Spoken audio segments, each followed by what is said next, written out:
ಶಾಂತ ಯಾಕೆ ಕುಂತಿ? ಏನಾಗಿತ್ತು ನಿನಗೆ? ಹೊತ್ತು ಎಷ್ಟಾಗಿತ್ತು ಗೊತ್ತಾಗೈತಿ?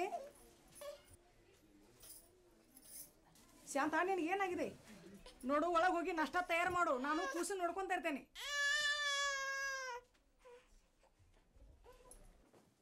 ವೈನೀರಿ ಉಪ್ಪಿಟ್ಟು ತಯಾರಾಗೈತೇನ್ರಿ? ನಾ ಸಾಲಿಗೆ ಹೋಗ್ಬೇಕು. ಗಡಾನ ಉಪ್ಪಿಟ್ಟು ಮಾಡಿದ್ಬಿಟ್ಟು ಮೆಟಗಾಟಿ ಮೇಲೆ ಮಲ್ಕೊಳ್ದು ನಾನು ಕಣ್ಣಾರ್ಲಿ ನಾನು ನೋಡಿದೇನ. ಏನಪ್ಪ ಇದು ಮಲನ ಮಳೆ ಅಂತೂ ಸಾಕಷ್ಟು ಆಯ್ತು. ಮತ್ತು ಹೊಲ ಕಡೆ ಹೋಗಿ ಬರಲ್ಲ. ನೀ ಹೋಗಿ ಬರ್ತಾನೆ. ನಾನು ನಾಷ್ಟ ಮಾಡಿ ಹೋಗ್ತಿ. ನಾನು ನಾಷ್ಟ ಮಾಡಿ ಹೋಗು. ನೀನು ಉಪ್ಪಿಟ್ಟು ನೀಡಬೇಡವ. ನೀನು ಕೂಸಿನ ತಗೋ, ಭಾಳ ಹುಲ್ಕೋಚ್ ಐತಿ ಅದ. ನಾನು ಉಪ್ಪಿಟ್ಟು ನೀಡ್ತೀನಿ. ಉಪ್ಪಿಟ್ಟು ಎಲ್ಲರಿಗೂ ಸಾಲ್ತೈತಿಲ್ಲ ಅಂತೇನೆ. ರವಾ ತುಸು ಐತ್ರಿ. ಮಂಗಳವಾರ ಸಂತಿ ಬೇರೆ. ಅಕ್ಕಿ ಜೋಳ ರವಾ ತಂದ್ರೆ ಚಲೋ ಆಕಿತ್ತು. ಮಂಗಳವಾರ ಬರಲಿ ಬುಧವಾರ ಬರಲಿ ಸಂತಿ ಮಾಡಕ್ಕೆ ರೊಕ್ಕ ಬೇಕಲ್ಲ. 3 ವರ್ಷ ಆತು ಬರ ಬಿದ್ದ ಸಂತಿ ಮಾಡ್ಕೊಂಡು ಎಲ್ಲಿ ತರು ನಿಮ್ಗೆ. ಮ್ಯಾಲಿನ ಮನೆ ದನಿಯವ್ರ ಇವತ್ತು ಬಾವಿ ತೊಡ್ಬೇಕಂತೇಳಿ ಆಳು ಹುಡ್ಕಾಕತ್ತಾರ. ಬಾವಿ ತೊಡಾಕ ಆಳು ಹುಡ್ಕಾತಾರ. ಮಳೆ ಆಗ್ಯದ ಅದಕ್ಕೆ. ಇವತ್ತಿಂದ ಏನಾರು ಕೆಲಸ ಶುರು ಆತಂದ್ರೆ ಸ್ವಲ್ಪ ರೊಕ್ಕ ಹುಡ್ತೈತಿ, ಸಂತಿ ಗಿಂತಿ ಮಾಡೋಣ. ನೀ ಶಾಲಿಗೆ ಹೋಗ್ತೀವ, ಮಳೆ ಶುರು ಆಗೈತಿ. ಪುಸ್ತಕ ತೋರಿಸಿ ನೋಡು. ಇಷ್ಟ ನಾ ಉಪ್ಪಿಟ್ಟ.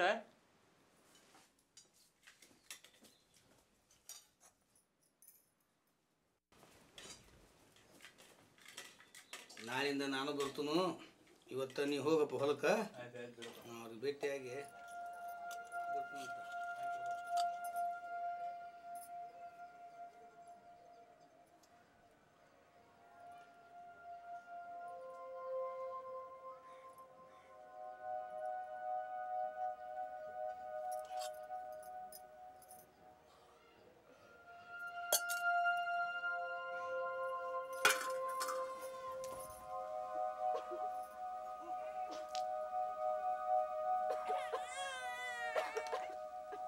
ಶಾಂತಿ ಯಾಕ ಮೈಯಲ್ಲಿ ಹುಷಾರಿಲ್ಲನು? ಅಲ್ಲ ಕರ್ತೀನಿ ದಾದ ಮಾಡವಲ್ಲೆ, ಕಣ್ಣು ತಪ್ಪಿಸಿ ಹೊಂಟು ಬಿಟ್ಟಿ. ನಿಂತಾರ ನಿಂದ್ರ ಇಲ್ಲೇ ಹೊಟ್ಟಿಲ್ ಗಿಟ್ಟಿಲ್ಲೇನು ಮತ್ತ? ಅಲ್ಲ ಇವತ್ತು ನೋಡಿದಿಲ್ಲ ಉಪ್ಪಿಟ್ಟು ಎಲ್ಲರಿಗೂ ಸಾಲಿಲ್ಲ ಅಂತದಾಗ ಮತ್ತೊಂದಾದ್ರೆ ನಮ್ಮ ಕಥೆನ ಮುಗಿದು ಹೋಗಿಬಿಡ್ತೆ. ತಗೋ ಮತ್ತೆ ಮೊದಲ ಹುಷಾರಾಗಿರ್ಬೇಕಾಗಿತ್ತು. ನೀನು ಮೊದಲ ಹುಷಾರಾಗಿದ್ರ ಹಿಂಗೆ ಆಗ್ತಿರ್ಕಿಲ್ಲ. ತಗೋ ನೀನು ಖುಷಿನ ನೀರು ತೊಗೊಂಡು ಬರೋಗು. ತಗೋ ಹೋಗು, ನೀರು ತೊಗೊಂಡು ಬರೋಗು.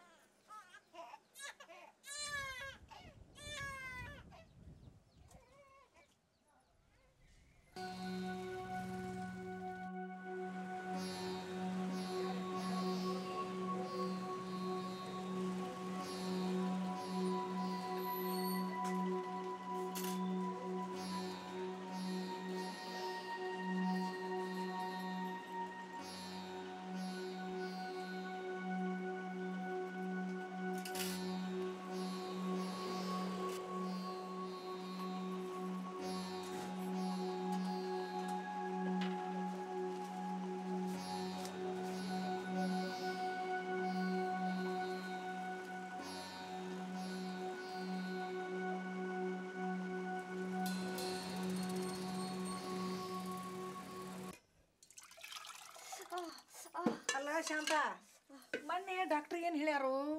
15 ದಿವಸ ಆರಾಮ್ ತಗೊಂತ ಹೇಳಿದಾರೆ. ಅವ್ರಿಗೆ ಊಟಕ್ಕೆ ನಾ ಬಡಿಸ್ತೇನೆ. ಗಂಡು ಮಕ್ಕಳು ಯಾರು ಕೇಳಿದ್ರು ತಲೆ ನುಸೈತಿ ಮಲ್ಕೊಂಡ ಅಂತ ಹೇಳ್ತಾರೆ. ನಡಿ ಒಳಗೆ ಹೋಗು.